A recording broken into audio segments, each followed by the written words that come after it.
Happy Sunday! Welcome to the Scoop Order bye-week edition. The sun came up today, which we expected if you guys were on the show last night. Last night was about the longest show we've ever done, but still feel good about the team. I know a lot of people are ready to jump off the bridge, but I like where the team's at. I know it was a tough game. Obviously lost by a point on the road, tough environment. Lost our starting off tackle. A couple starting linemen were hurt for most of the... Well, Josh was gone for the season. Tiger's gone for a little bit. There was some adversity, but... I think there's some things that need to get fixed, obviously, some things that need to get cleaned up, and some guys that, frankly, are probably going to be competing for their jobs over this week, this bye week. You basically have 2 weeks until you get ready for the Nebraska Cornhuskers, which will be a pivotal game coming to the shoe, so we'll be breaking all that down as always. If you guys enjoy this content, please leave a like, click subscribe, also click the little alert bell. If you guys want to help this podcast out, again, we had record numbers on here last night. We appreciate you guys that tuned in.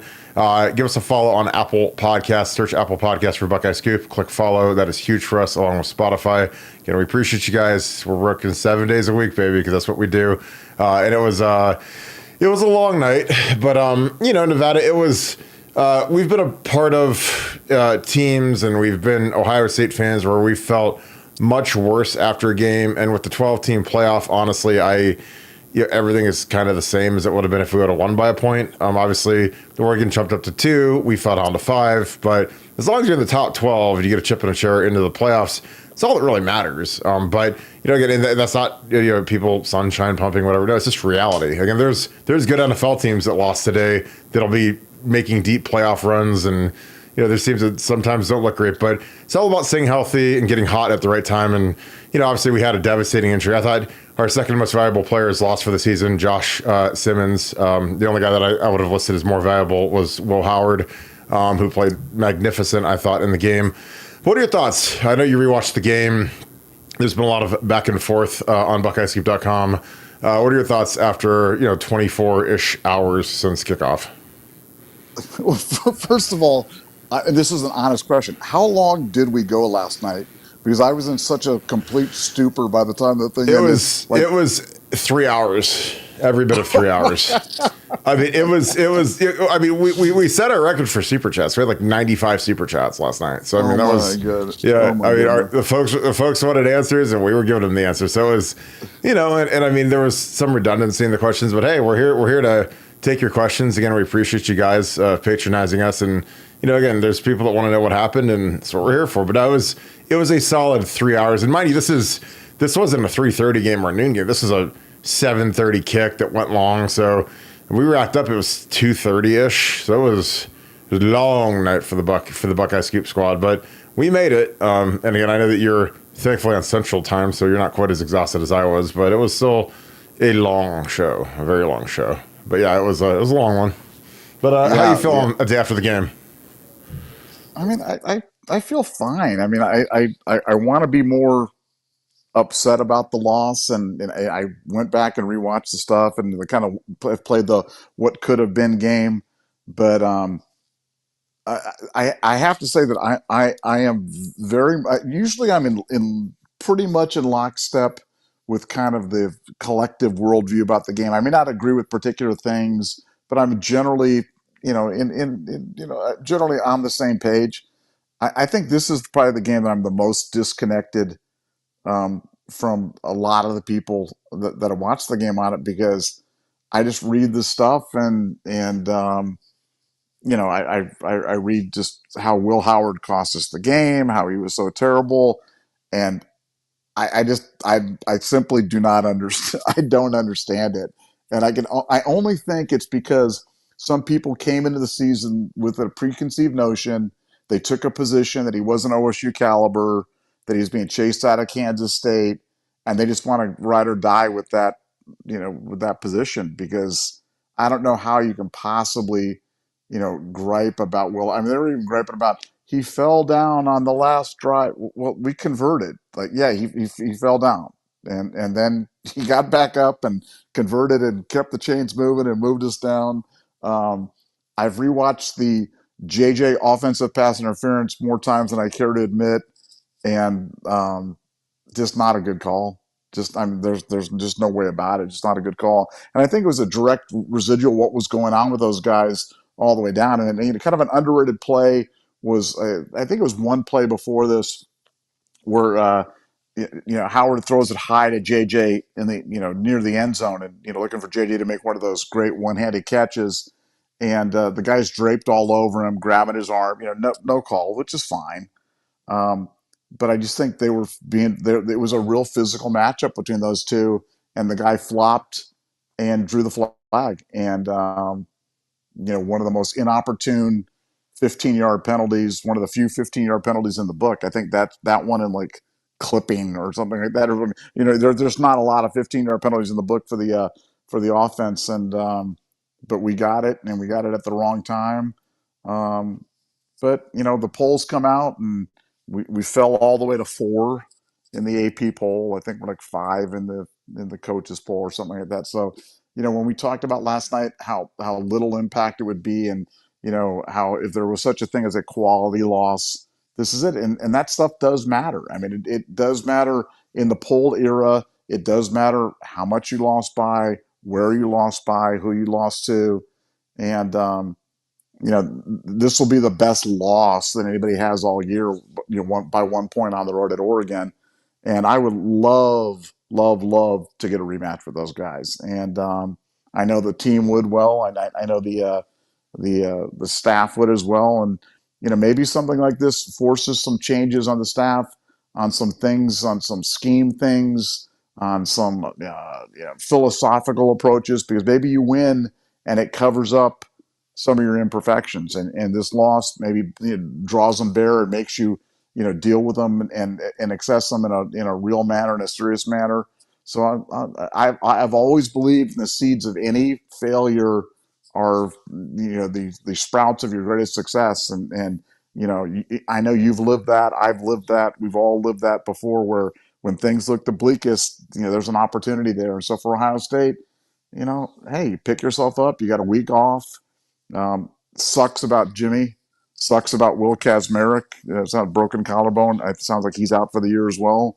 Will was a really effective blocking tight end, but maybe this just opens up. They're running that robust T with Gerd and Quinchon and Trey. Maybe we'll see a little bit more of that. We'll see some options off that. And hey, next man up with Zen, and Zen's got a week to prepare. I wanted to kind of get your thoughts. There's been some talk just from the fans about, would you slide Donnie out there to left tackle? I'm of the opinion no. I think you leave Donnie at left guard, and you see what Zen can do at left tackle. But would love to hear from the All-American, who I share a tree with, about your thoughts on the left tackle spot. I think you got to have open auditions between Zen, Donnie, George Fitzpatrick. I have no idea what they're doing with Luke Montgomery. I mean, I know that he played some tackle last year. He's been mostly guard, but you got to figure out who's the best pass protector out there. I mean, honestly, like I think if you want to put your best guy out there, Donnie played tackle in high school. Now he hasn't played tackle in 5 years, so that's kind of ballsy. But then you put Austin Seyerveld in at guard, and you've got 5 guys that have started games. Plus, I mean, Carson Hinsman is completely AWOL at this point, because again, I don't know what that kid did. I mean, but he's a kid that was an Iron Buckeye, started 12 games last year, and I have no desire to put him in anywhere. But again, I would put a bunch of these guys up. I'd put their jobs up on the line over this next week and a half. Because I think Tigra needs to be put on notice. I think that the left tackle spot should be up for grabs. I think that these corners who played horrific, I think you got to get Jermaine Matthews rolling in there, and just challenge people for the jobs. Because again, at this point, if they don't throw it over our heads, multiple times, then we win the game. I mean, again, this wasn't. I thought that we had a good plan. I thought that Ryan Day's prep was good. I thought we started fast, which is what we wanted. We took the ball down, drove it right down their throats to start the game. Guys are ready to go. Guys played hard. But defensively, we don't tackle well. Again, I wish that we got more out of our linebackers. Again, I think they kind of are who they are at this point. But we have to get guys on the ground. You can't have these long runs. And again, Cody Simon, who's a captain, he needs to play better. That's part of being a captain, is you got to be the example. I mean, but at the same token, our defense stopped them twice inside the 10-yard line at the end of the game. There was one where the guy threw it off Cody's back, where he was in coverage, and the guy threw it and it bounced off his back. And then the last play before they kicked the field goal, I mean, that was as heroic of a stop as you could ever dream. Because again, if you could hold them to a field goal it's so much easier to get into field goal range, get it centered, 40-yarder right down the middle for Jaden Felding, and he can hit that. That's way different than needing to get a touchdown to win at that point, because the numbers weren't. It wasn't like it was 35-28. I mean, it was uneven numbers, so you had to go get a touchdown. So I think this will be an interesting bout. See how Ryan treats this. Again, I think that I think some guys aren't going to go home. I'm sure a lot of guys wanted to go get out of Dodge for the weekend and go kick it and get out of here on Thursday night and take Friday, Saturday, and come back Sunday. But I think some guys are going to look at this like, hey, I got an opportunity to play. And again, some of these guys, they're sliding up the depth chart just because of circumstances. Like if you're a guy like George Fitzpatrick, man, I mean, you're Luke Montgomery, like you're some of these guys. I'm dying to get in that building and say, hey, I want that left tackle spot. I want to take it. Again, like Zen was okay. And again, I give Zen Mikulski a ton of credit because again, I've been a backup tackle before. It sucks. I was a backup tackle in the NFL. I was a backup tackle in college my first year. And it's terrible because you never know when you're going to go in. You never know when a guy's going to get hurt. And again, Zen went into an environment that was, one of the probably 10 toughest in the country. I mean, I'd say to play in loud national TV, he didn't have, a monster against him, I mean, in terms of like, he didn't have a first rounder out there, but he had he had a good player and again, he had to go out there and fight, and it was choppy at times. And I think Chip Kelly did a decent job of protecting him. They didn't do too much stuff there where he was out there on an island, but he hung in there. But again, I think that's going to be a critical spot. I mean, our Josh was an All-American, maybe the best tackle in the country through the first handful of games, and losing him is devastating. But that's life. I mean, we survived losing Braxton Miller, so if we can lose Braxton, we can lose anybody. But we need guys to step up. And again, if I'm Justin Fry, if I'm Tim Drevno, if I'm those guys, man, I'm not leaving the building, and I'm having all those tackles in here working the whole week. Because again, like that, the fate of the team depends on our left tackle. We really got to cover up a guy that was playing well. I mean, Josh was killing it to start the game, really doing well. The thing that's impressive is he really became a force in the running game. He's always been a good pass protector, but he's gotten much more physical. And you watch a lot of these runs, man, they're coming out to the left side of the line, and he's moving guys. And so it sucks. It's not a good injury. They're saying it's potentially patellar. I asked the ACL, they said no, they think it's patellar, but again, it could be. Again, they're still doing the MRIs and all the reading the MRIs and stuff, but it's part of the game. Again, I always tell people I never took it for granted when I walked off the field, because you never know when it's going to be your last play. He didn't get rolled up or ran over. His knee just got caught in the turf and something went pop and season's done. So, but I liked the fight. Obviously, there's tactical stuff. Again, like I don't know how to fix Denzel. Like Denzel has to get his confidence back somehow. And again, the thing about confidence is it's fragile, but coaches can't inspire you to be confident. Like you have to go out there like your prime time, like your shutdown, even after a game where you just got torched. And again, the thing about Denzel is he's going to get picked on. Every team that we're going against is going to try to throw it over Denzel's head now. So when we go to Nebraska, Dylan Orell is going to try to do it. When we go play, all these, Drew Aller, they're all going to try to take shots on Denzel to see if they can break him in, because he got broke last night.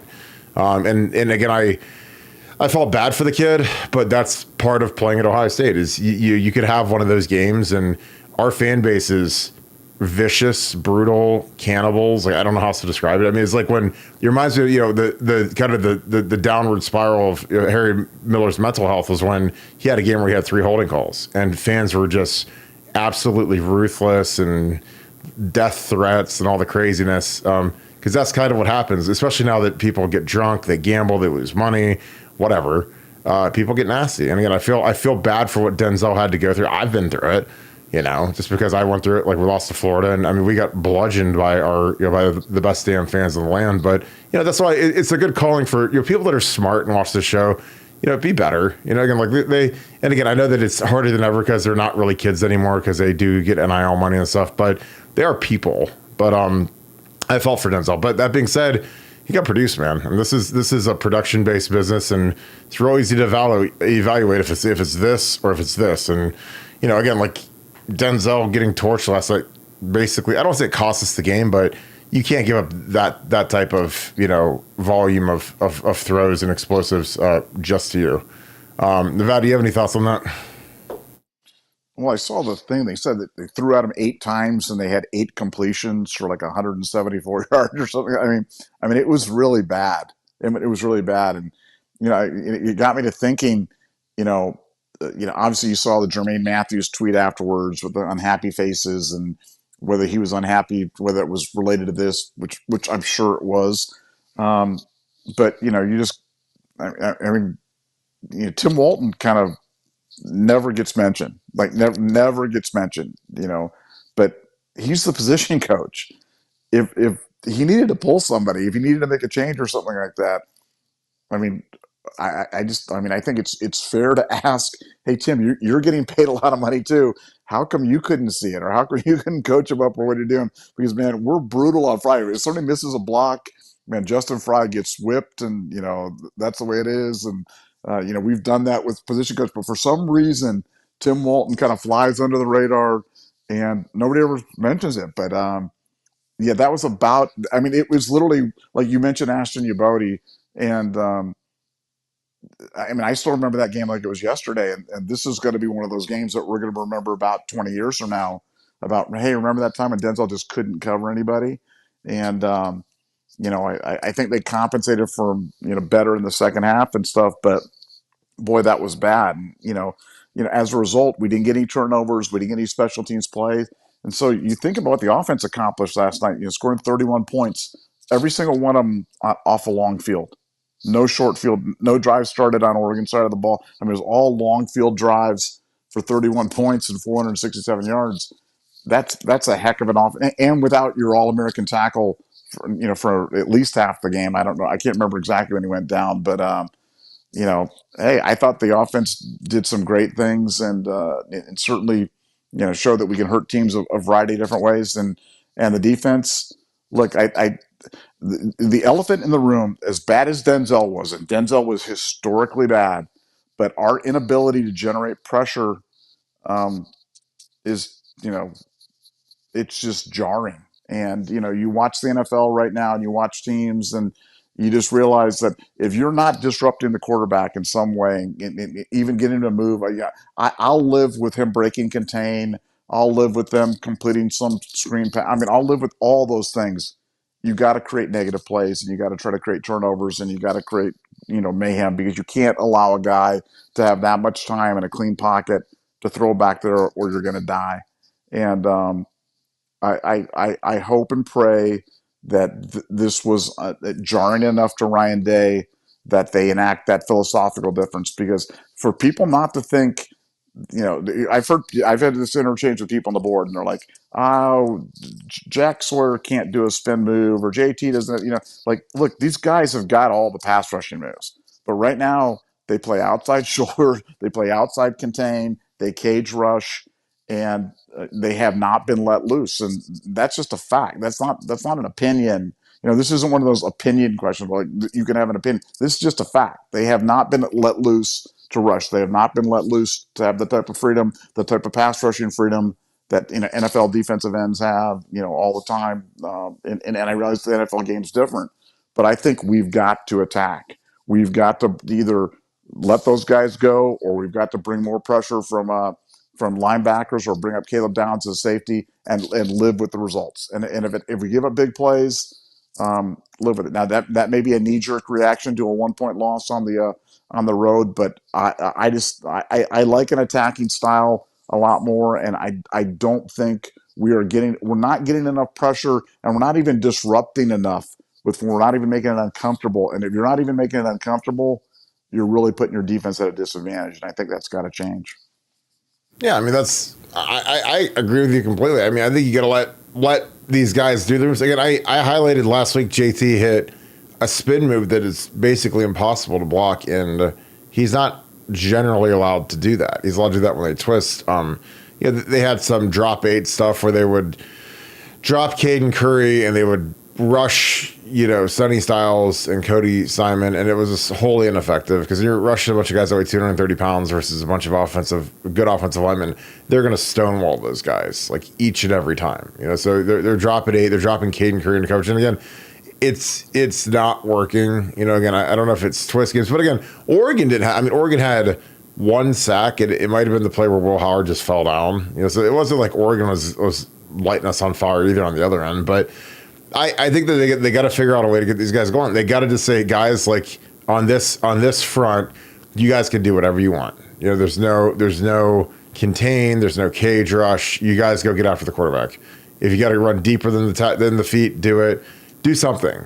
Just do something. Because these guys, I refuse to believe that JT, who's got the spin move, has got all these moves, is just that poor at rushing the passer. Maybe he is. I don't know. Maybe I'll be wrong. But I mean, these are the kind of guys that they'll go to the league next year, and they'll get after some quarterbacks and they'll make some plays. Again, like I didn't think Jonathan Cooper was a great pass rusher. Baron Browning, and I watched these guys play for Denver, and they get after the quarterbacks all the time. And Denver before today had like the number one defense in the NFL, and those guys both start and play a lot.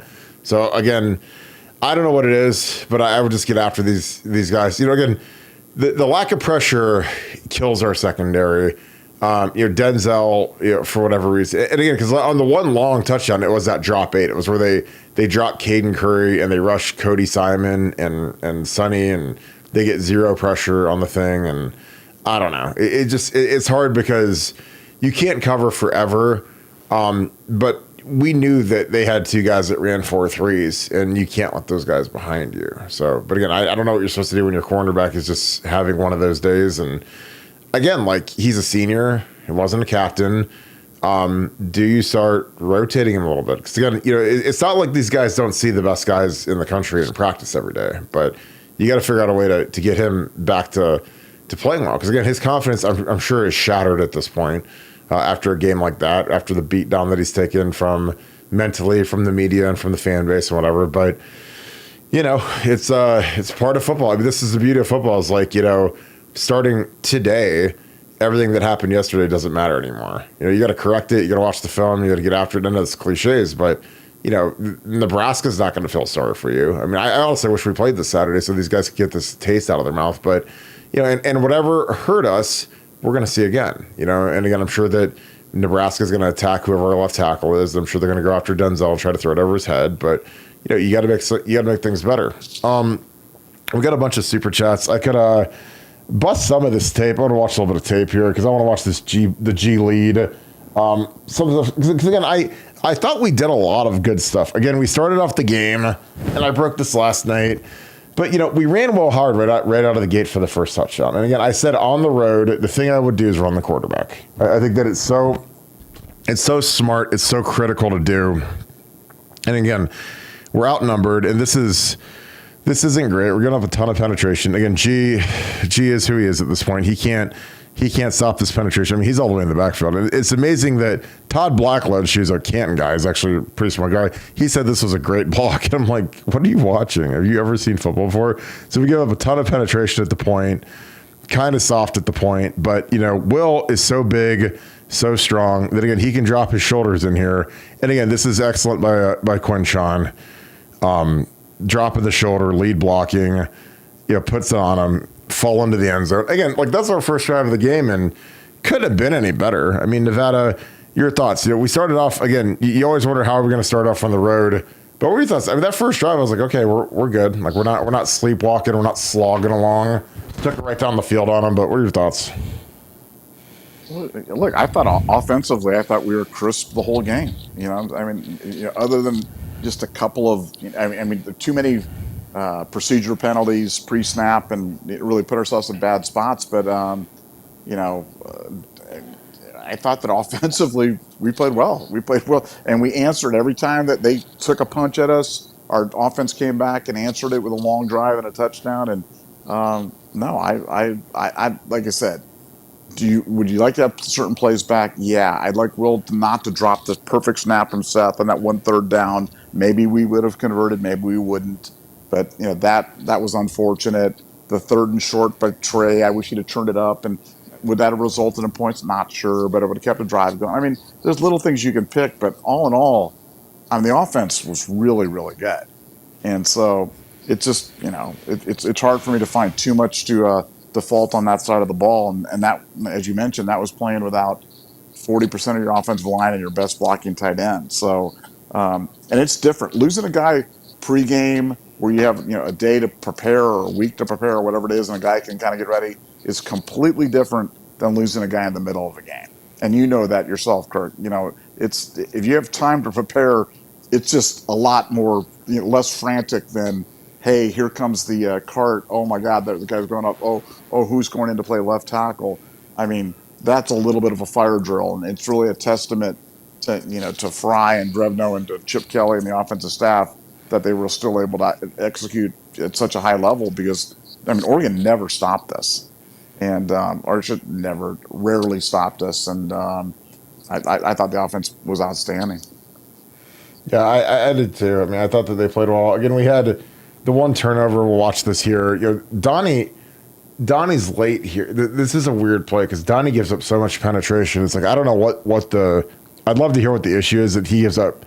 Again, this guy's inside shoulder on him, and Donnie just whiffs. Which again, he's right next to the ball. He's not really late off the count, but this guy shoots the gap on him, and kind of disrupts Quinshawn. But he's not the guy that causes the problem. Is our double team right here? It's Harmon, 55, the guy that takes the ball from Quinshawn. And again, Tigra's high, gets no push. This is a double team, and we don't move this guy an inch. So that's poor by our guys. And again, Seth McLaughlin's had a good year, but this was, Tigra's got to go here. He's just kind of lollygagging like he's pass blocking. And again, it gets Quinshawn. The guy makes a fantastic play. That's not a play. You can't expect a defensive tackle to just rip the ball out of Quinshawn's hand, but.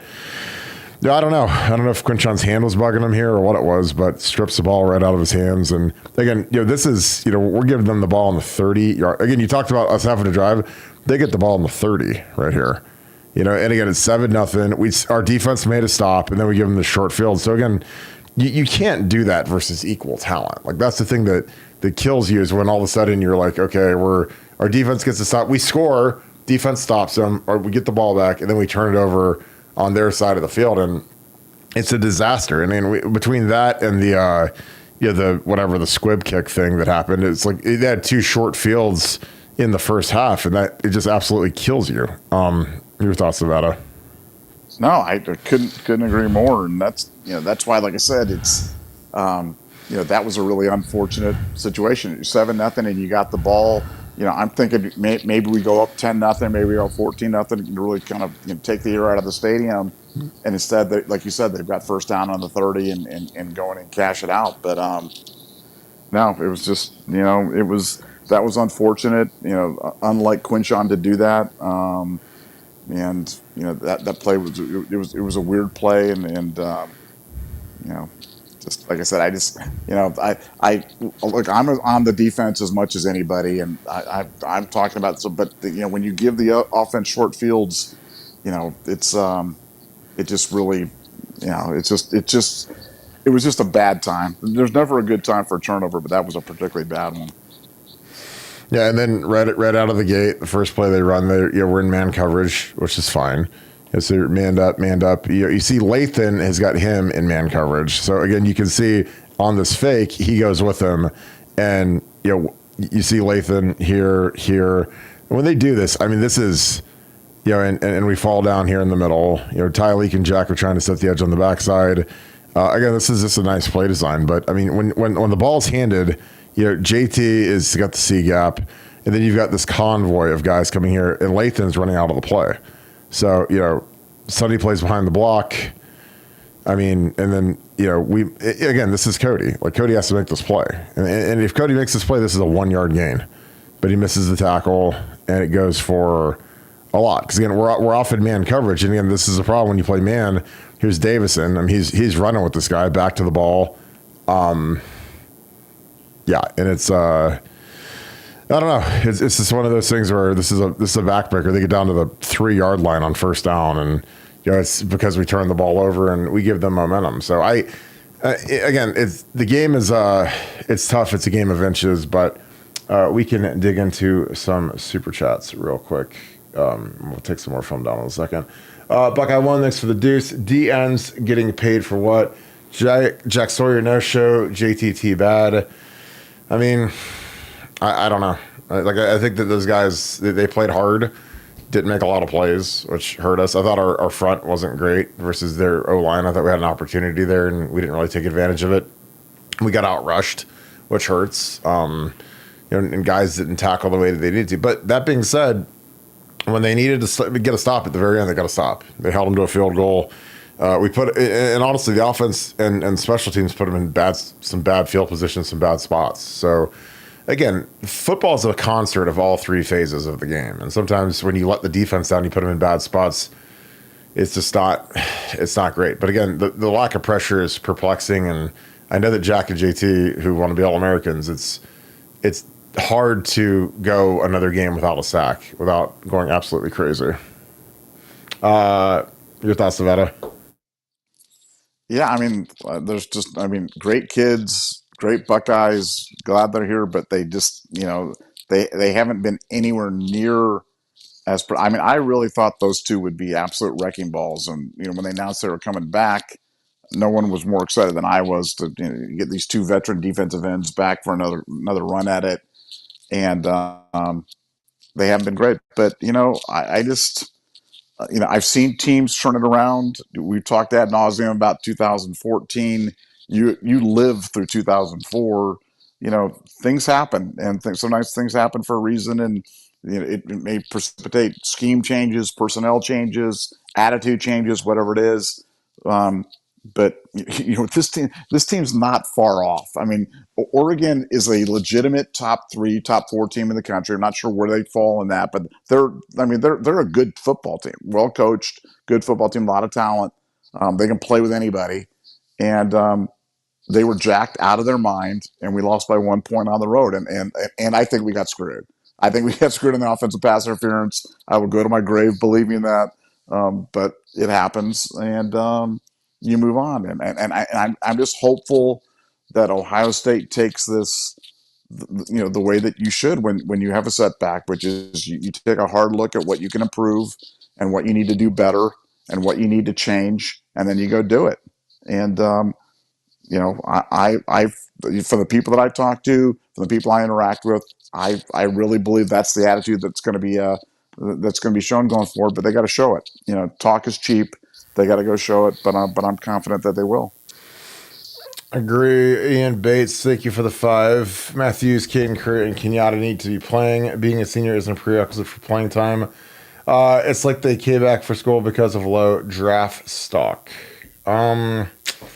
I don't know. I mean, Jack and JT are, I think, 3 and 4 in Mel Kiper's DN list right now. So I don't know. I mean, I imagine they'd probably go mid rounds, maybe second, third roundish type deals. But I don't know. Kenyatta's never really showed me anything. I think Caden Curry is disruptive when he gets in the game. It's always interesting when he gets in. I like when they play him at D tackle with Jack, or they rotate. When they put the 4 DNs in, we seem to get a lot of pressure. I like that a lot more than some of the simulated pressure stuff.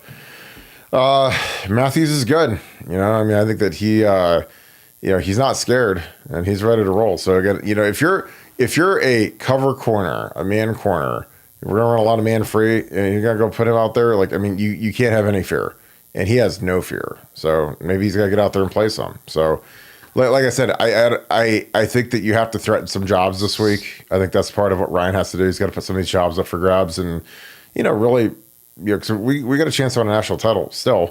But that's a performance like Denzel has is unacceptable, and he knows that. He didn't want to put that tape out there. I mean, dude, he lost millions of dollars last night. Nobody feels worse than Denzel does. But that's part of life in the big city when you play at a place like Ohio State. Nevada, Ian Bates, again, thanks for the 5, says Matthews, Caden Curry, and Kenyatta need to be playing. Being a senior isn't a prerequisite for playing time. It's like they came back for school because of low draft stock. What are your thoughts? Yeah, I mean, look, I think look, you nailed it. Kenyatta plays a lot and hasn't really done anything.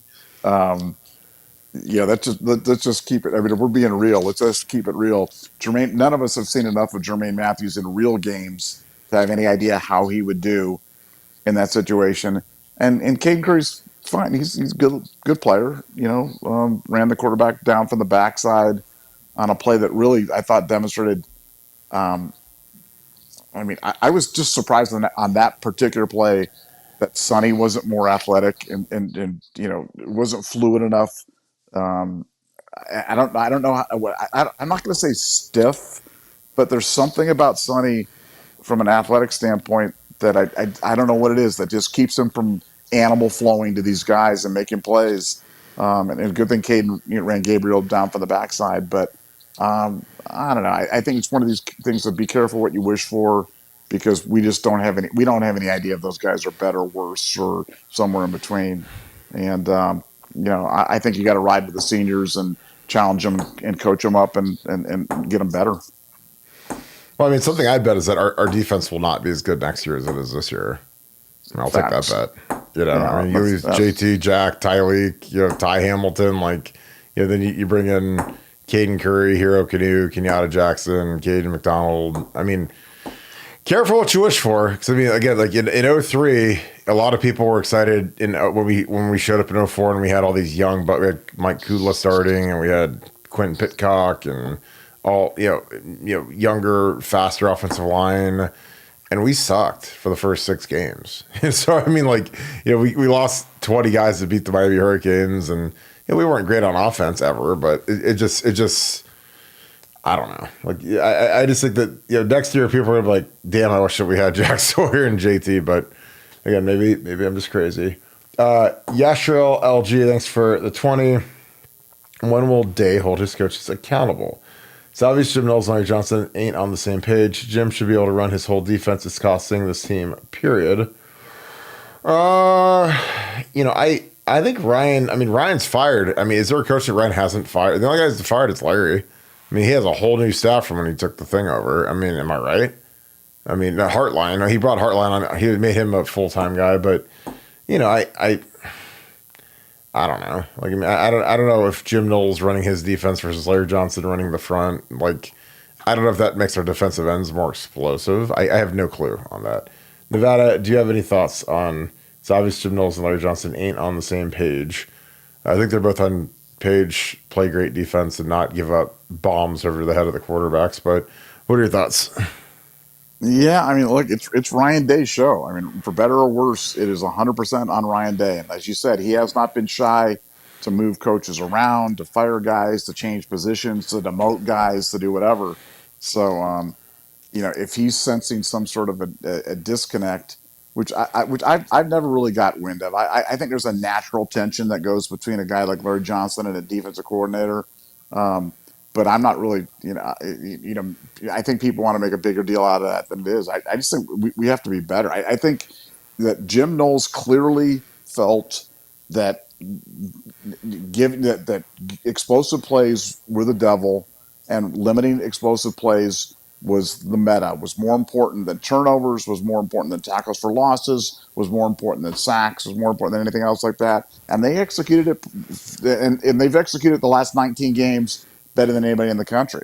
They've given up the fewest points of any team in the country over the last 19 games.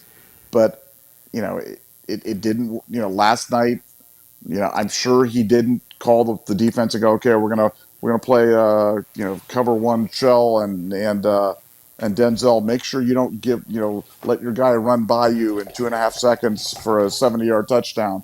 I'm sure he didn't coach it up that way, but you can only put guys out there and if they don't do it, I know the buck stops with him, but man, I mean, if Denzel's even 50% effective last night instead of 100% ineffective, we win that game by 2 scores. But he wasn't, and it happens, and onward and upward.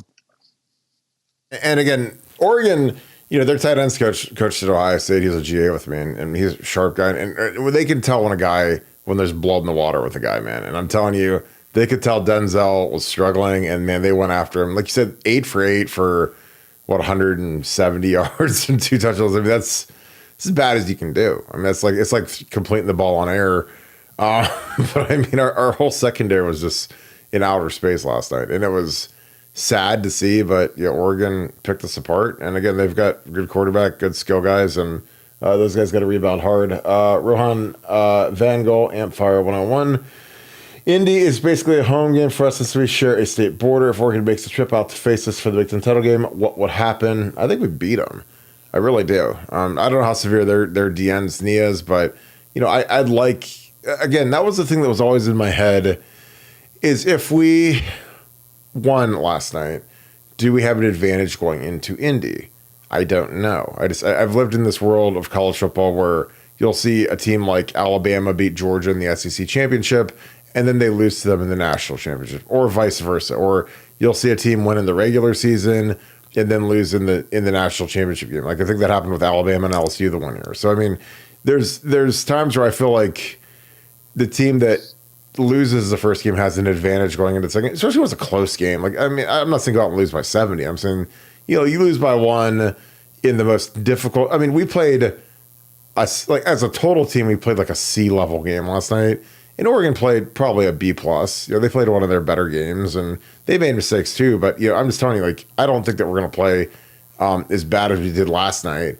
When we play in Indy, and we're an hour away for an hour flight away to Indy, and I don't know. Like, I refuse to think that we won't have an advantage going in with the motivation, with the revenge factor. Which again, that's a stupid cliche. I hate that, but I think it's true. I think like when you get a second shot at somebody, there's a lot of stuff. I mean, I don't think Chip Kelly I thought he was okay, but I think there's a lot of things that we could have done better. Quinshon had his worst game as a Buckeye, and he's been arguably our MVP on offense other than Will Howard. So, I think there's a lot of meat on the bone. I think we have a lot of stuff that we can be excited about because, JJ feasted, so did Emeka, and I think we'll throw it all over him. And I thought Will Howard was great. So I would feel really good about playing these guys again. I wish we played them again next week. What are your thoughts, Nevada? Well, this 12-team playoff is setting up some wonky scenarios and stuff that we've never had to consider before. But, there's a school of thought, and I'm just going to throw this out there, and you may go, Nevada, you're crazy, but I'm going to, this is what I do. But, if the unthinkable happens and we lost at Penn State, well, now we don't have to play in the Big Ten championship game. So you always talk about that bye and having that week. Well, there's an extra week off there from not having to play in your conference championship game. And then you go in with your two losses on the road at Penn State, on the road at Oregon, you're probably a 7 seed, 8 seed. And so you play a home playoff game first round, and then you go neutral site for the quarters, semis, and stuff. That might not be the worst scenario for a team, depending on where you're at from a health perspective. So it's really weird about what you're wishing for on these things because playing in the conference championship game, having to go that extra week, sometimes that may be to your detriment. And the 12-team playoff has completely changed the calculus in terms of the way you got to be looking and examine the season. And, that's why, like I said, last night, the loss, while disappointing and it made me sad, it wasn't even close to being a devastating blow like it would have been in previous years. And but it goes for a lot of things, man. You got to really recalibrate how you're looking at things because it's not like it used to be. No, it's not. I mean, it's not like it would have been like last year. I mean, that's the thing I tell people. I'm like, look, like last year, okay, we're gonna need some help. We're gonna need some fortune. We got to win out to make the 4-team playoff. But now, like 12 teams, I'm like, what are we upset about? I mean, now it's literally just keep the train on the tracks, try to stay healthy. Again, like if somehow we luck into hosting a home playoff game, like. I mean, if I'm Ross Bjork, I don't know what the revenue split is there, but I'm like, this is amazing. We got a home playoff game, another game in the shoe. I mean, I'm sure Ohio State make more than $1 if they're hosting another home game, but I don't know, dude. I just, like I said, I talked to you a long time last night, and I don't feel the despair because again, I lived it as captain in 07 when we lost to Illinois at home, second to last home game, and like our lives are over. All is lost. Woe is me. Now we get to go play Michigan. And somehow we still made it into the top 2, which took a miracle of God. So for us to lose by 1 point, I mean, we lost at home as the number one team in the country, and we made it back into the top 2 because we handled our business. We went up and beat Michigan, then we sat on the couch and watched all the conference championship games, and everything broke our way and whatever. So again, I think we've got everything in front of us. That's why I just kept saying, like, I mean, we can still beat Michigan, we can still win the Big Ten, we can still win the national championship. So. There's been a lot of national champions that have had a loss in recent times, and Again, I think I'm from the school that I think losing can be helpful if you use it the right way. If you use it to motivate guys, if you use it to refocus guys, if you use it to, hey guys, like this isn't acceptable. Because again, when you win every week and, oh coach, why are you mad at us? Like we won we beat Oregon. And the coach is still breathing fire in the film room and yelling at your practice. So coach, we're undefeated. Like, what are you talking about? It's like, well, you're not undefeated anymore. So now like when they say something, it adds an extra little layer of validity to it. So I don't know. Like, I think if you use a loss correctly, it can be one of those galvanizing experiences in sports. Again, like you watch some of these. I watch all these NFL documentaries of Patriots, and they got to Arrowhead and they lose by 35 points to the Chiefs, and they're done. The dynasty's over. Brady's done. The whole thing's done. And they literally pointed to that game and said, "This is the thing that galvanized us, made us, buckle down the fort and really come in close and work harder and laser focused." And then they go and win a Super Bowl. So, they all point to that one stupid game where they got massacred on Monday Night Football, national TV. And the whole world is saying, oh, they suck. They're done. Fan base says they suck. And instead they used it as motivation and they got better. Because again, what has to happen this week and next week, especially this week though, because this is a bye week, they're going to get to scrimmage a little bit, get after a little bit. They got to get their cobwebs out and they got to get rolling in the right direction. Brandon Jack, thanks for the 5. Appreciate you, my man. Maurice Clarinet, thank you for the 5.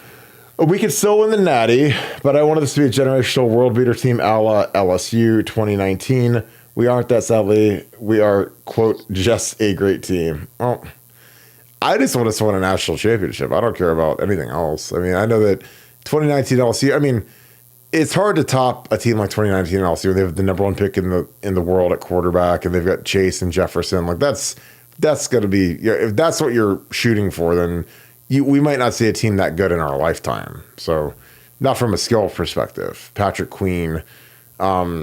What are your thoughts on that? I mean, if we beat Michigan, win the Big Ten, and make a run in the playoffs, I'll be satisfied. Like, because if my life revolves around us winning a national title, we've done that twice in my life. I'm almost 40 years old, so I'm going to be sad a lot if that's my qualification. But what are your thoughts?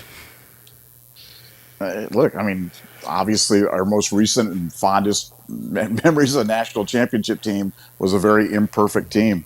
A team that, lost to Virginia Tech and then just gave up gobs and gobs of. I posted this on the board, but like 37 to Michigan State and 28 to Indiana and 27 to Michigan.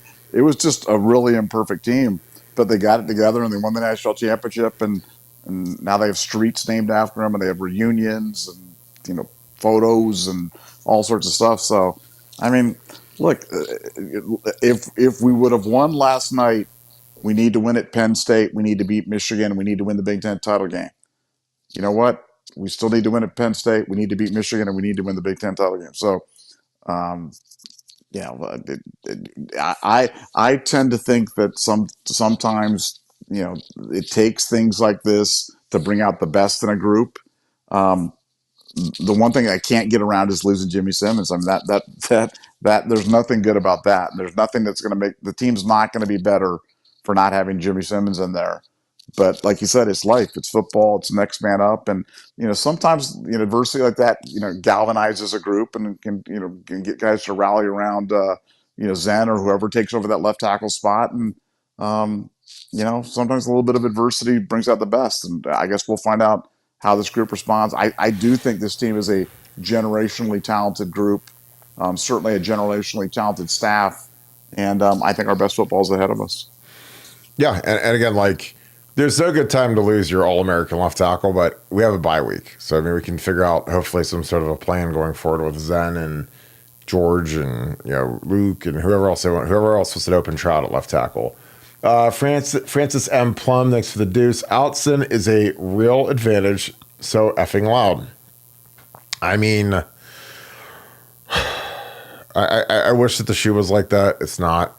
And again, I'm not Mr. Negative Buckeye guy. I've played in the shoe. I've been to the shoe. And I've played it like, Penn State and Michigan. And I mean, Ohio State's a lot like Michigan in terms of the volume. Penn State annihilates it. Wisconsin annihilates it.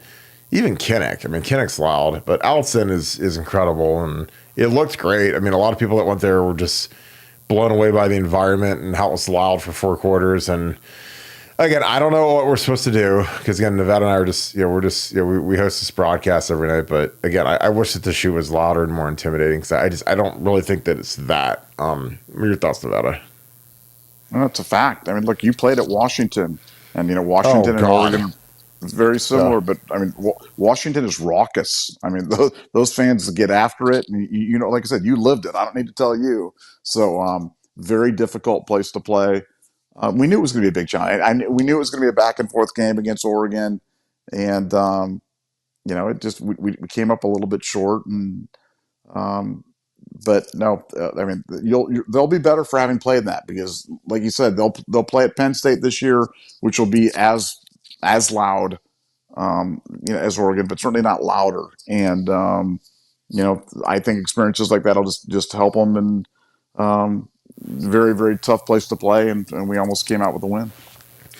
Maurice Clarinet, thanks for the 5. Blasphemy time. I thought Denzel Burke was CB1 preseason. At this point, who do you take between Denzel Burke or Will Johnson? I honestly have not paid enough attention to Will Johnson to have any idea. I know that he had a pick 6 the other day. I'm not going to give up on Denzel, but he's got to get his mind right, man. It is not easy to do. So I'm just telling you, it's a different world when you're out there on the island. And again, like I said, Ashley Dubody got destroyed by from Jared. There was like Jared Ellison or something like that, and he was from Copley, Ohio, and he just massacred Ash. And it was, when you're in the NFL and you go to these combine interviews, like there's some, like the New York Jets were famous. They would have this low light video, and they had that whole, like all the plays where Ashley got cooked were on that. So like Mangini would be in there rewinding it, and what are you doing here? What are you doing here? So Denzel's gonna have to answer for that. And again, I hate that, but that's just kind of the gig that we're dealing with now. Nevada, at this point, who do you take between Denzel Burke or Will Johnson? No, I still take Denzel. I mean, Will gets. Denzel had one bad game. Will's been terrible the whole season. So I mean, I don't know. Everybody's beat Will Johnson. Fresno State's beat up on him. Minnesota, Texas, Washington. They've all had their piece. So I'm confident Denzel could get it together. That was just it was an outlier, and it was a bad time for an outlier performance. But we all saw it.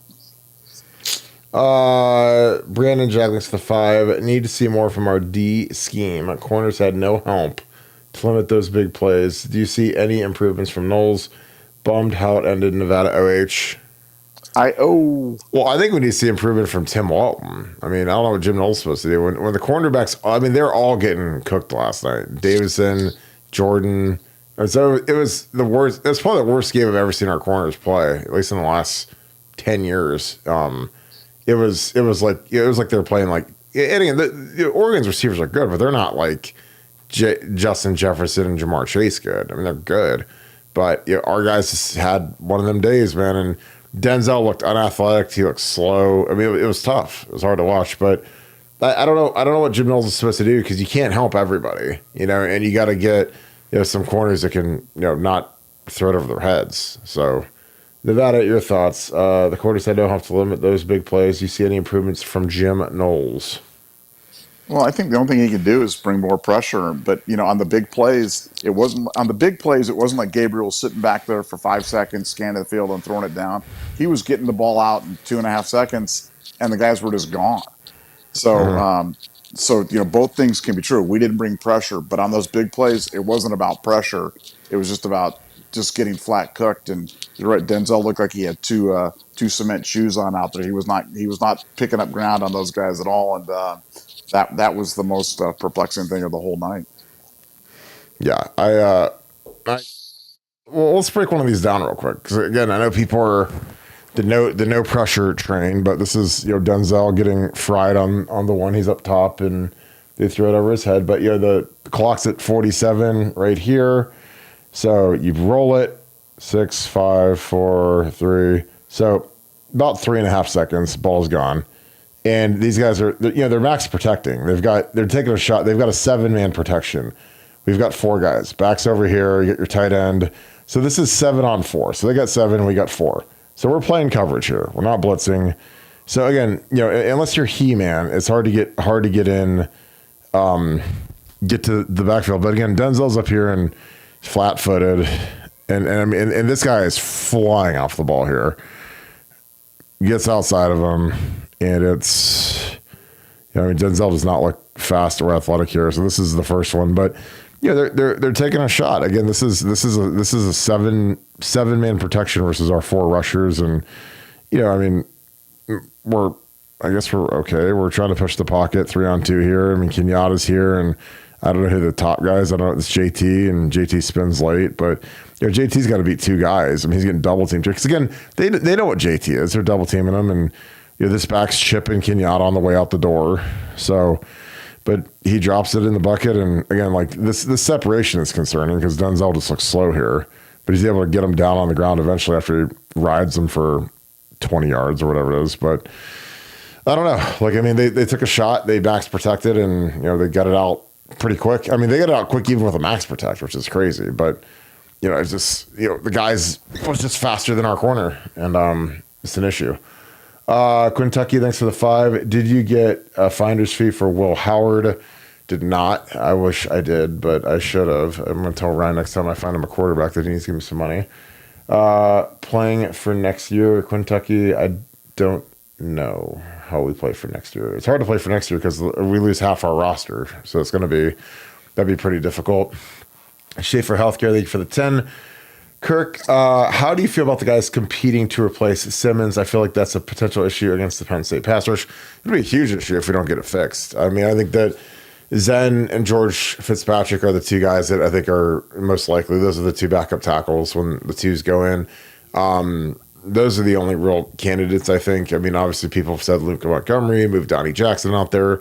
But I think that, you got to let these 2 left tackles go to work. And it basically comes down to who is the better pass blocker. Is it Zen or is it George? And you got to have those guys go against Jack and JT all week and just go see what guy. Because again, pass protection is everything in life. And Josh Simmons was elite at it. And, I don't know if this will keep him here next year. It'd be amazing if it was, but he's going to be a humongous loss for us. But I think we've got capable guys. And then with scheme, you can help him. Now Josh Fry's going to step up and be the guy where he doesn't need any help, and you go help the young guy.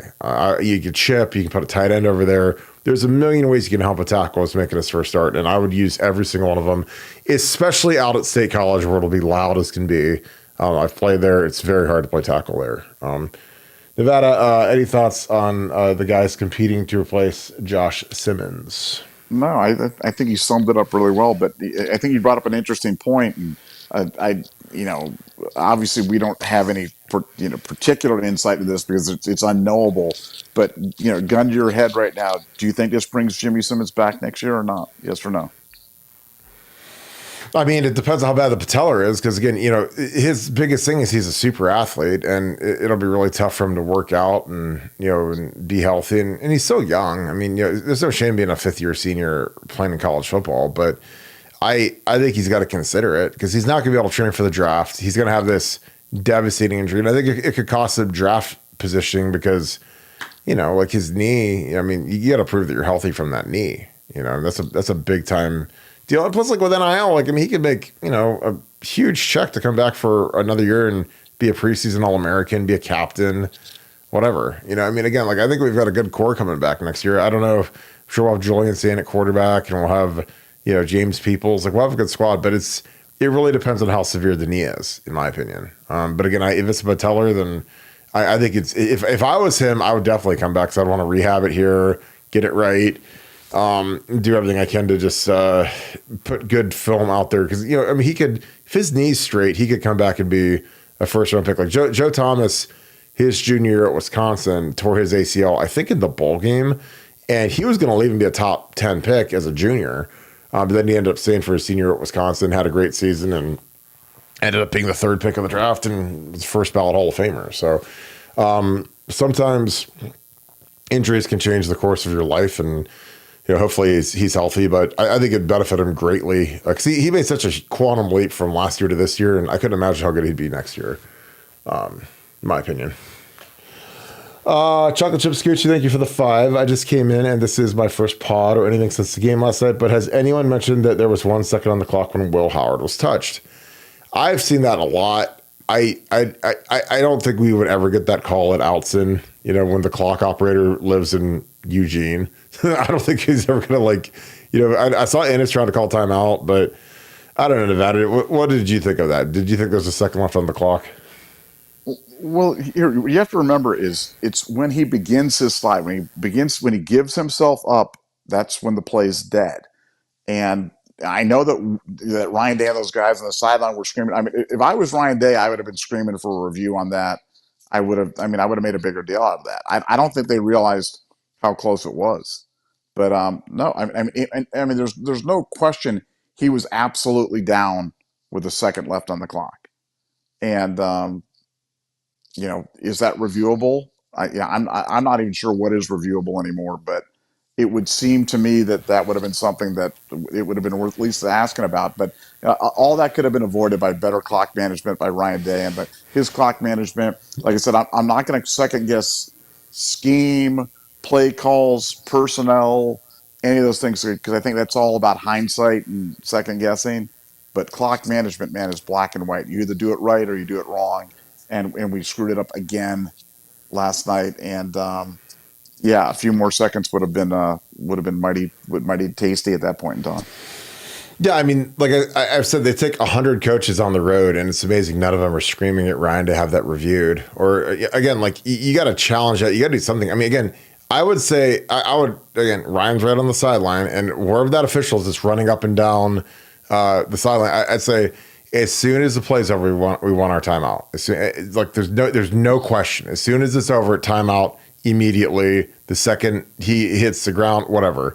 And I mean, it's just comical. I mean, I'm like, what do all these guys do? I mean, we have 700 analysts and quality control coaches and guys that have been quarterback coaches all through the MAC and UCLA, and nobody thought that Ryan tried to get that reviewed. Call the timeout. I mean, if I was Ryan, I would have been out of my skull. Honest to God, so like, dude, he gave himself up. Because again, even if that's out of Felding's distance, because that would have been the decision, you still take a chance to chuck it to JJ. You got 1 second, max protection, throw it to JJ. He's 6'5", jump over somebody and make the play. I mean, good. Kirk, that was on the 28-yard line. So that would have been that's a 45-yard field goal. That's not like some 60-yard field goal. I mean, that's completely in fielding training. I mean, what's inarguable is he did give himself up with time left on the clock. That is absolutely no question about that. I just don't know what the rules are technically about when you get granted the timeout or when the clock stops. But yeah, if I was Ryan, I would have refused to leave the field until I had some clarification on that. That's for sure. Yeah, I agree. So great question. Appreciate you, Chocolate Chip Scoochie, Kentucky. Thanks for the deuce. Sometimes the lights are too bright for some. Totally agree. That's part of Ohio State, man. There's sometimes it's like, that's why I always tell people, when coaches say, "Oh, you got to do it in practice," and you got to prove that you can do it in practice. Like, practice means absolutely nothing compared to a game. And there's a lot of guys that look really good in practice, but they get out in them lights, man, national TV, and they wilt. They're terrible. So again, God bless practice, and practice is cool, but there's guys that they get out in front of that crowd and 100 million people watching across the world, and they just can't deal with that type of stuff. They can't deal with that smoke. Ian Bates, thanks for the deuce. LJ and Knowles feud came to a head last night. I don't know. I mean, I haven't heard anything like that. Nevada, have you? No, I mean, again, people keep talking about it. Maybe somebody can give us some insight as to because it sure seems like the internet knows a lot more about it than the people I talk to. But maybe that's true. Well, yeah, because I would think if Ryan doesn't have the ability to fire Larry Johnson, then Jim would. But again, that's It's part of it. I mean, you do that, you might lose Edric Houston. You might have some guys walking out the door. No, but Kirk, honestly, if there was some sort of philosophical whatever disconnect between that, like that would be laid bare before Ryan Day, and that'd be Ryan Day. I mean, he's the decider in chief. You know what I'm saying? He's like, okay, Mm-hmm. we're going to do it this way. That's the way it's going to be, and that's the end of it. There's no feud. You know, you present your case, and the CEO decides. That happens in every business, every day, all the time. You know, people have different opinions about whatever it is, but the decider decides, and you go on with it. So the idea that there's some sort of ongoing disconnect just doesn't make any sense to me. Well, yeah, I mean, whatever the coordinator wants to do is what is going to happen. You know, it's like, I mean, our wide receivers didn't block at all for the last 3 years. And all of a sudden, Chip Kelly shows up and says, hey, guys, you're going to block this year. And guess what? They're magically blocking. It wasn't like Brian Hartline all of a sudden say, hey, you know what? I'm going to make him block this year. It's like, no, he couldn't get him to block. And all of a sudden, Chip Kelly shows up and rams his foot up Brian's hind end. And all of a sudden, the guys are blocking. So, again, I've heard that, and again, I think I know where some of the Larry Johnson hatred comes from, but I don't know. Like, I mean, guys have to play. Like, Larry Johnson's not out there pass rushing. You know, I mean, I thought Tyreek was average to below average last night. You know, I thought we didn't get any pressure from our front. So, you know, he's not out there playing. Like, his players have got to step up and make some plays. Ranjit, sorry, thanks for the 10. Based on what you learned from yesterday's game, what changes would you make to the game plan if the Buckeyes play Oregon again this season, Big Ten Championship and or CFP? Well, I would run the ball more because, you know, I think Trey averages 8 yards a carry, and we went away from the run because that's what we like to do. But, I mean, you know, I obviously would figure out what we're going to do with Denzel because, you know, if they throw it over your head and make 8 completions on a cornerback, then they're surely going to target him again. So you got to figure out what you're going to do with him. You got to figure out a way to make our DBs play better, our corners specifically.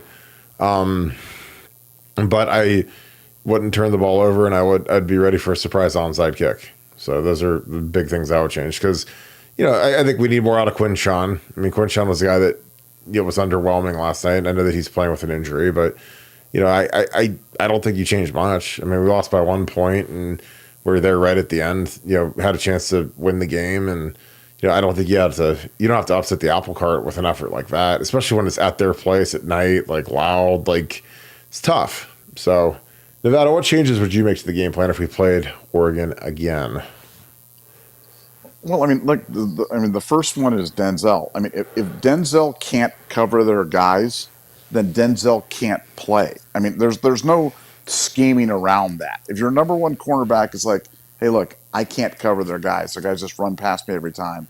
Then you're just like, thank you for your service, Denzel. You know, go down there and get the Gatorade and cheer on your teammates. And hey, Jermaine or whomever, I need you to come in and run with this guy. And that's what you do because there's no fixing that. There's no scheming around that. There's nothing a coordinator can do if your number one cornerback can't cover. So that's the first thing you got to determine. And then second, I would bring more pressure.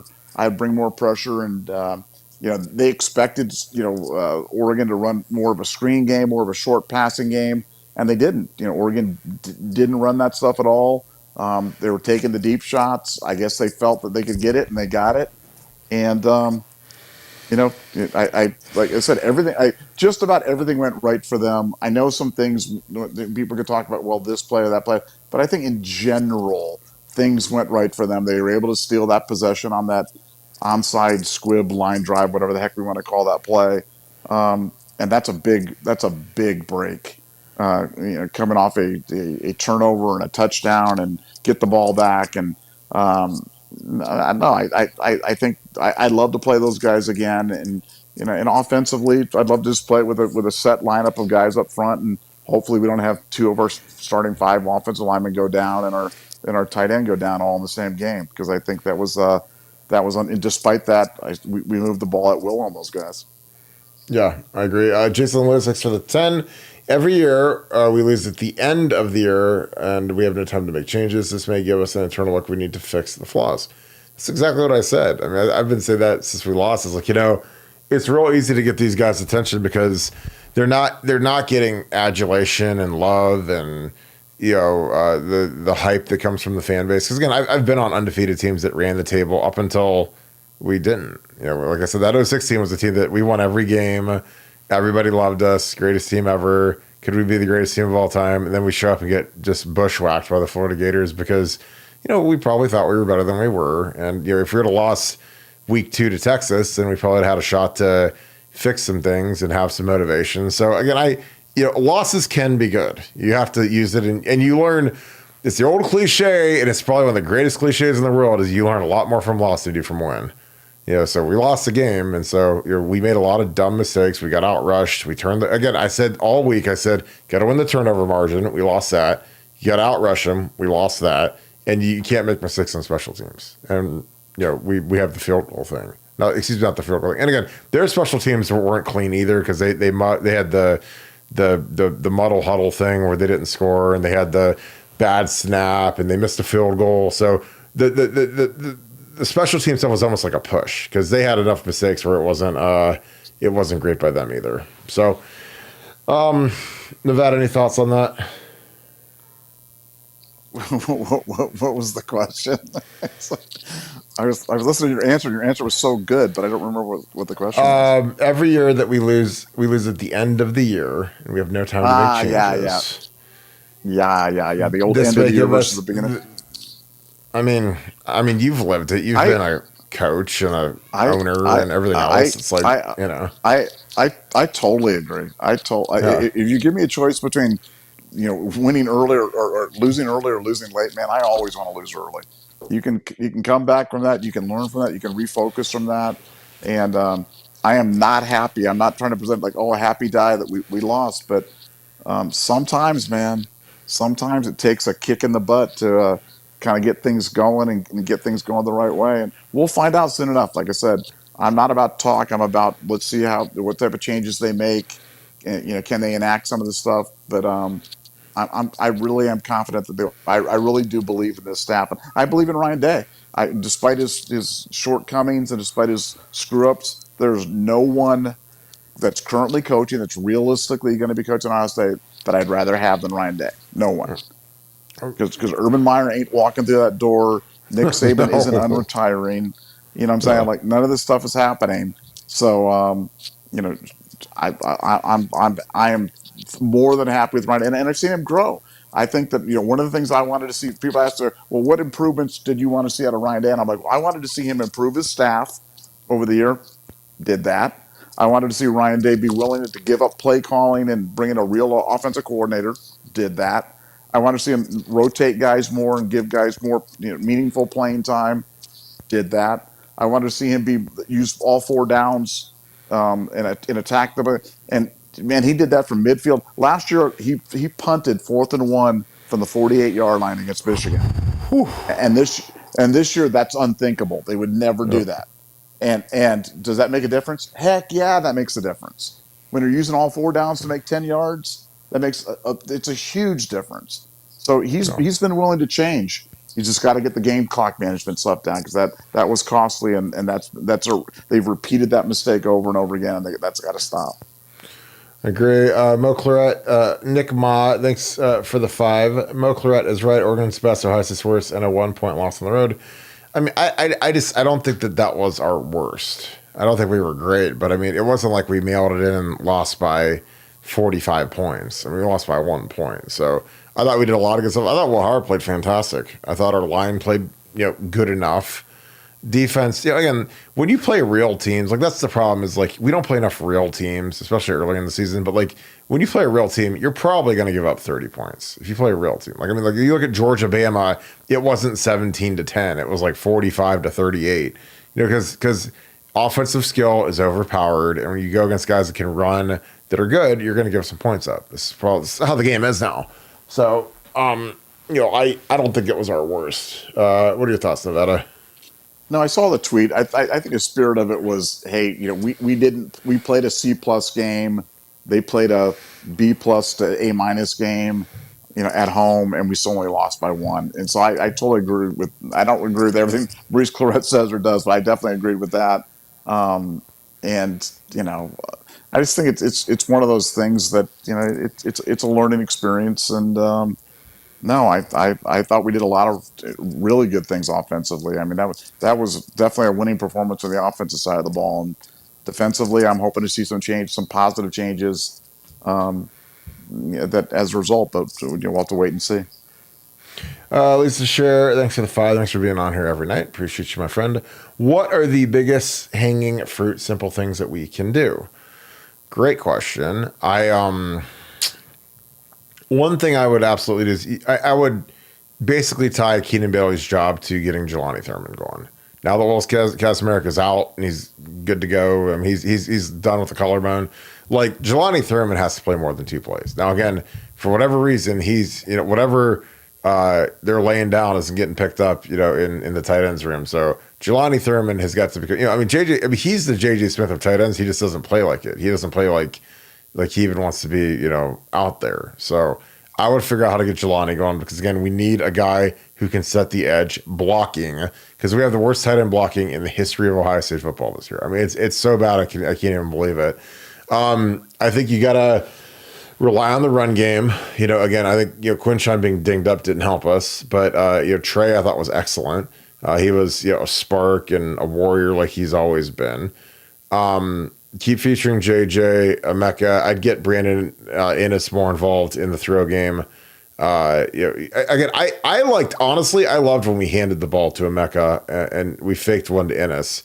But let Emeka run the ball some, not in between the tackles. Get him out on the edge. Again, we ran that little orbit sweep thing, and he got like 2 carries. Each one was 10 yards. So again, I love that kind of stuff offensively. Defensively, I think you got to run more twists and be more exotic with the pass rush because guys aren't getting home with just natural ability. So there needs to be more confusion. There needs to be more movement.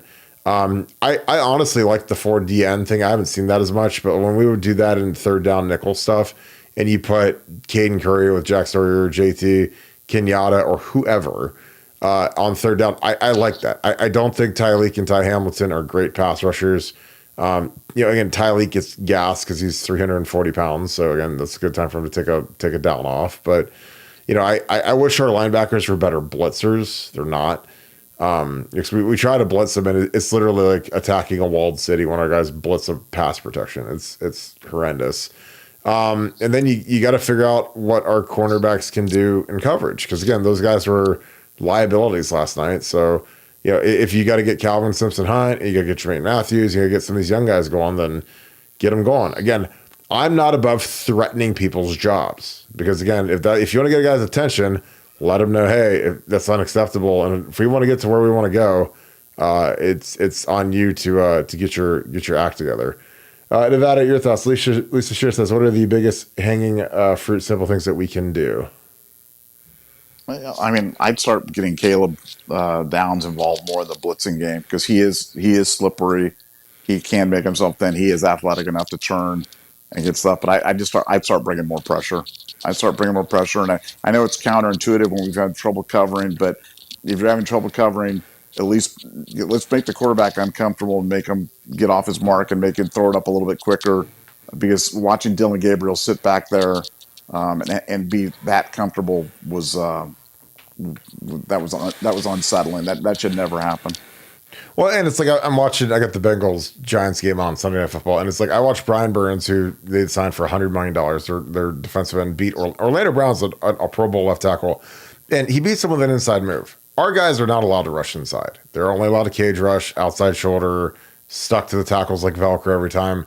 But you watch how many of these defensive ends and these edge rush guys, they win on inside moves. It's crazy. And our guys aren't allowed to do it. So again, I would call some packages where I would tell the DNs, you do whatever you want. And our linebackers will cover you. They'll keep contain. And again, that's not going to be sound. There's going to be some holes in that defense. But let the artists paint.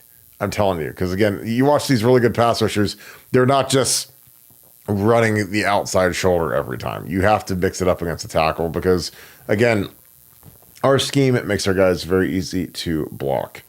Maurice Claret, thanks for the deuce. Will Howard is number 2 behind only yours. I mean, he's good, man. I mean, he was unflappable. He was cool as a cucumber. He didn't show any. I mean, he didn't show any negative emotion. He didn't, I thought the body language was great. And again, I know that sounds stupid and people maybe don't understand that or get that. But to me, man, it's like, I was like, man, I'd love to play with that guy. I mean, we give him a score late. We give him a bomb. He never has a pouty face. He never looks stupid. I don't know. I love everything about Will Howard. He reminds me of Troy. He's not as demonstrative as Troy was, but he makes plays. His teammates love him. And again, is he perfect? No, but go watch the NFL today and count how many of these quarterbacks, go watch Bo Nix and some of these guys out there, Daniel Jones, and they're not perfect either. So I love everything about Will Howard. Number 2, I mean, I like him more than a lot of guys. I know people say Shedeur Sanders, whatever, but Shedeur acts like a total punk and an idiot. So would I want him over Will Howard, who I think does everything the right way and is a team guy and he'll sacrifice his body? And I don't know. Again, maybe I'm crazy, but I like the total package for my quarterback. And I think Will Howard has a lot of great intangibles. Nevada Maurice Clarinet says Will Howard is number 2 quarterback behind only yours. What are your thoughts? Well, it was interesting because I went back and looked because, there's been kind of this narrative that's put out that Will Howard only throws little short passes. Will Howard, and I was like, man, that should really show up in his yards per attempt, right? Because yards per attempt is your ultimate indicator of, how many, because like J.J. McCarthy last year was like 8.3 or something like that. And, you can make an argument for a guy that doesn't throw the ball down the field very much, just kind of checks it down, completes a lot of passes. And Will Howard's yards per attempt this year is higher than Dwayne Haskins' was in his magical 50 touchdown season that he had at Ohio State. It's higher than Dwayne Haskins. So it's like, I mean, I hate to be the myth buster, but Will Howard is not check down Charlie, man. Will Howard puts the ball. No, on the one bomb that he underthrew to Benny, he got hit. He got hit right in the ribs as he's throwing the ball. But I mean, I don't know what I think people. I don't know what people want. He's completing 73.5% of his passes, 14 touchdowns against 3 interceptions, 5 rushing TDs, and there was a thing put out there today saying how Will Howard panicked on that last drive and cost us the game, and I was like, really? I'm with you. I mean, on the play where JJ and Emeka both fell down, and then he stayed with him and got on the pass for the first down and dropped the ball right in the bucket on Emeka to get us down in the thing, and then he hits JJ for the call for the offensive pass interference. And I mean, I thought he was terrific, and to hear how he panicked and cost us the game, I was just like, I don't even understand it, but. Well, I think if we don't have him, we lose by 2 scores easy. Oh God! If we have a regular, if we have Kyle McCord or some of the turds I played with, I mean, we're down 21, and it's an even sadder flight home. So again, he made plays with his feet. He improvised. Again, imagine you're a quarterback, you're in Allison and slot, and all of a sudden JJ and Emeka trip on each other's feet. I mean, really. Yeah, I mean, again, I'll show you one of the early. We scored that T formation touchdown, that real early one. Like, again, this is something that nobody will notice except me because, again, I'm just me and I'm neurotic. And then I'll get us out of here. We got one more super chat. But like, this is a play which, again, nobody will notice except me.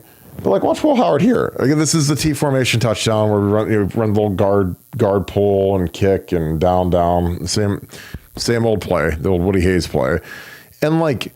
Watch his awareness here. Austin Seyerveld gets blown up here. He's too high. This guy's root hogging. So you gotta get as low as him. Get your nose on the ground, and watch his footwork. He literally almost gets tripped here and could have fumbled, and he lifts his foot up as he's getting. I mean, Austin Seyerveld literally goes dead dog and almost trips Will, and Will's athletic enough and aware enough to lift his foot up and not I mean, look at that. I mean, that could have been a disaster, but people don't notice that. So I was like, dude, like that's, I mean, he saves the day. He still gets the ball handed off. This gets all mucked up in the middle, which is fine. Quinshawn powers it in, but like, there's all these little things that he does. And I was like, nobody's going to give him credit for that except me, because I watched that and I was like, I mean, that was nearly a disaster. And I mean, I've seen so many plays where quarterbacks have gotten their feet stepped on, or they've gotten tripped by a pulling lineman or whatever. And they look, and they fall down and they look like, a turtle on its back. And again, that's a little thing, but again, the awareness there is incredible. But on that JJ pass that JJ caught for the touchdown, weren't you thinking that Will Howard's just throwing that ball away? Like he had so much trouble. Like I'm thinking, there's no way that ball. And then also he throws it and it's a touchdown, and I'm like, oh my God, what a freaking great play that was right there. And I love having a quarterback that doesn't just turtle, doesn't just drop his eyes, can move around in the pocket. And you're right, we had one sack yesterday, and that was when Will tripped and fell down. And did that make me sad? They did. Yeah. Did we convert and move it off for that? For sure. But he avoids so many sacks and gets out of that one play where he avoided the sack. They were all over him, and then he kind of threw the lateral to Trey, and Trey picked it up and made positive yards out of it. I mean, I love that improvisation. Some people may think that's putting the ball in harm's way, but boy, I love that kind of athleticism and that never give up type of attitude.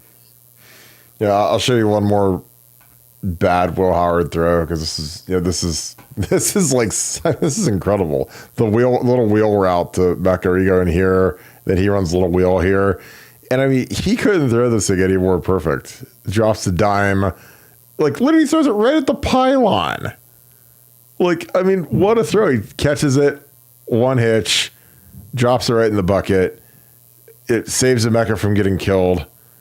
I mean, that's so good. And people are like, "Yeah, this guy's the problem." And I was like, "Well, I don't know what the rest of your life looks like, but I wish all my life was as productive as Will Howard was in that game last night, because he's pretty good." Quintucky, thanks for the 20. Appreciate you, my friend. Thank you, Nevada. That's what playing for next year means. Thank you, Nevada. That's what playing for next year means. You wrote that twice. I don't know why. Can Ohio State fans pay $1 million to the university to get Jack and JT off the field?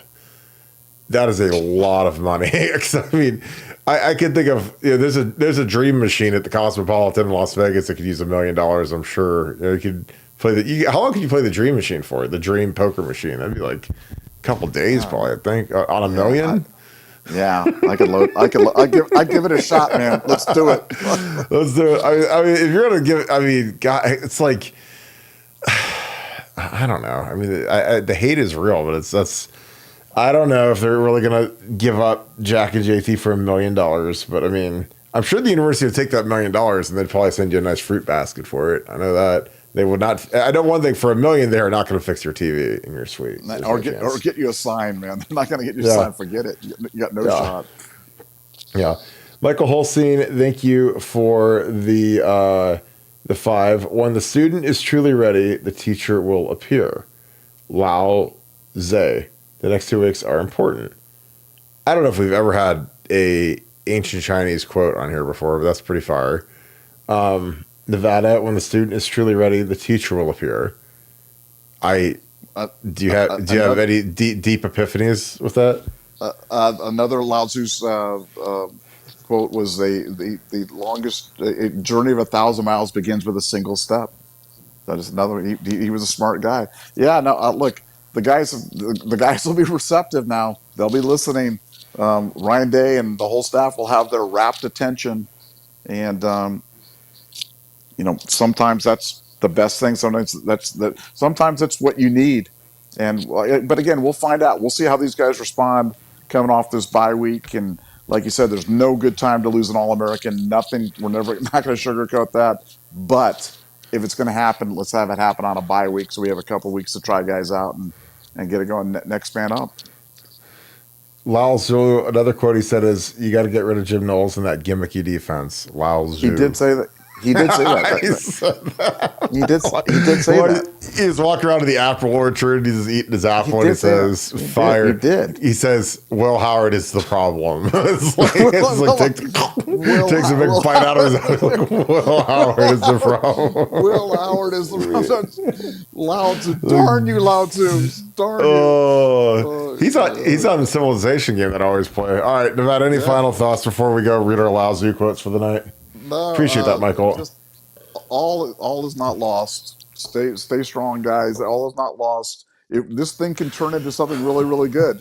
They can take this energy and turn it into something really, really good. I just get a sense from talking to people that that's where this is going to go. I think there's going to be a positive impact from this, and sometimes it's hard to see the blessing right away, but I have a feeling there's going to be one for this. And, Dagasan Papi is a great MMA handicapper. He's got huge fights this UFC, but the one big one is Larry Johnson versus Jim Knowles, UFC 307. I can't wait to see how that shakes out on Saturday night. Does Dagasan Papi have a pick for that yet, or no? Well, it's gonna be a 5-round fight, so you're figuring that Larry's he's gonna gas. So Knowles gas. under 2.5 rounds. Knowles just needs to get through the first round. If he gets through the thing, he should be okay because Larry will be sucking the gas pipe at that point. Yeah, Knowles will be eating his grass-fed vegan burrito, and he'll just be in like ripper shape. Bad Santa Jim Knowles will be doing good. So, all right, let's get out of here. Let's go watch some Sunday Night Football. As always, I appreciate you guys so much. Thank you guys for being a huge part of this show. If you guys enjoy this content, please leave us a like, click subscribe. Also, click that little alert bell. Again, I appreciate you guys so much. The sun came up today, which is good, and the team's got a lot to play for. So keep it tuned in here. We'll be bringing you updates from inside the Woody Hayes over the next few days. Again, the bye week, the guys will be on the road recruiting a little bit. Kids will get away for a little bit. But it's time to threaten some jobs and get after some guys. So, again, if you guys want to help us out, go to Apple Podcasts on your iPhone, your iPad, search Buckeye Scoop, click subscribe. That is huge for us. Again, we're trying to grow that platform. Again, it is just something that we've been working really hard at. So thank you for all of you that have done that. It has been great. As always, thank you so much, Buckeye Nation. Thank you, Scoop family. We will talk to you guys tomorrow. Hope you have a great rest of your night, and we will see you guys tomorrow at 7. Go Bucks.